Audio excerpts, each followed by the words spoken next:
How similar was your growing up to Sandburg's? I think it was very similar. I grew up on a farm. The attitudes of my family were not and are not that different than the attitudes of Sandburg's family. The land was the thing that drove our lives. My dad was a farmer. When did you get the idea to do the song and the slogan? How? Well, I had always felt that Sandburg's poems, particularly the poems about the Midwest, about the prairie, about his roots, which are my roots, would be a wonderful subject for a musical setting.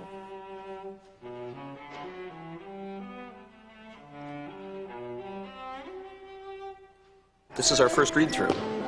Absolute first read-through. Dan and I have been in the process of, well, he's been writing it and I've been meddling. At this point, there's more happening.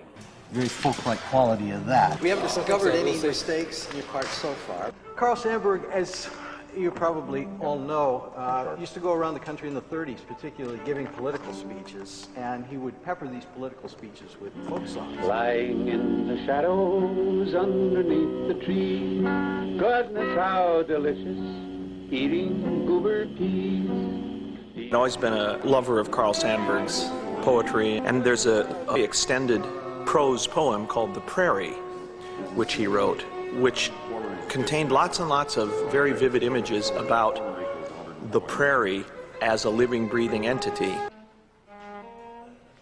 And we talked about, then subsequent to that, what sort of instrumentation we might like to have, and we decided that it would be interesting to have a small chamber ensemble which could evoke some of the colors and things that Sandburg suggests.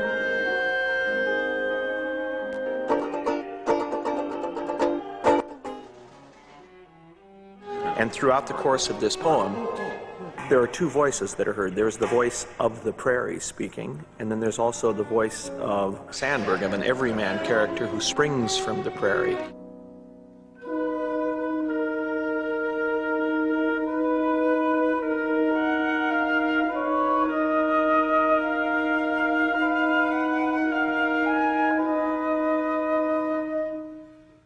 I think Sandburg inherited the mantle of Walt Whitman. I think he was the minstrel of democracy, the torchbearer for the common man.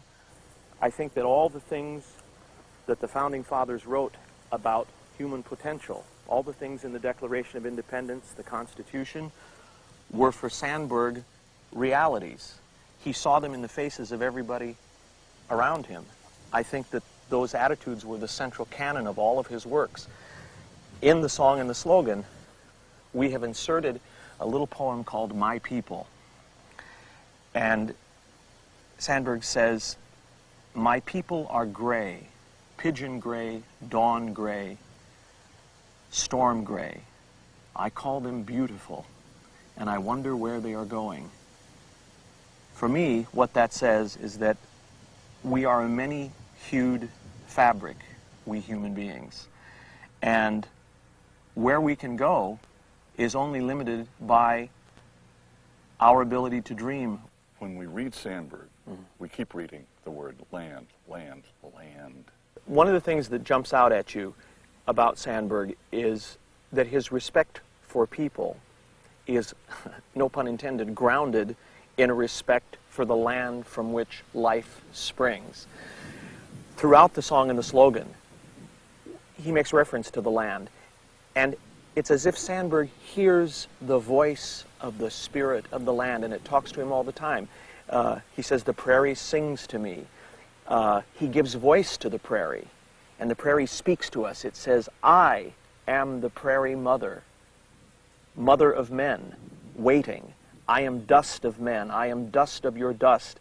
I was here before the cities come, and I will be here when the cities are gone. Do you remember the very first time you came here? Yeah, I sure do. It was, I think, 1958. I would have been 6 years old, and it was in the company of my great-aunt Marion, who lived on the Hadley family homestead over in Osco, Illinois, here in Henry County. How great was she? Oh, she was the best. She was a pip, my great-aunt Marion. The best way to describe her is as a force of nature. She was the one, I think, that instilled in me, almost without my realizing it, a love for American literature and all of the great writers of the area here, particularly people like Edgar Lee Masters and Carl Sandburg.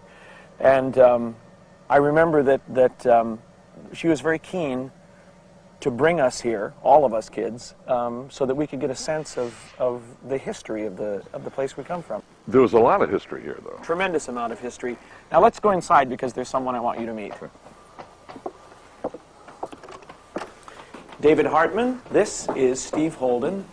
So I'm going to leave him in your capable hand. I'm going to go outside and reminisce a little bit, okay? We'll see you. Thanks, Jerry. Steve, Well, it's very good to have you here. Thank you.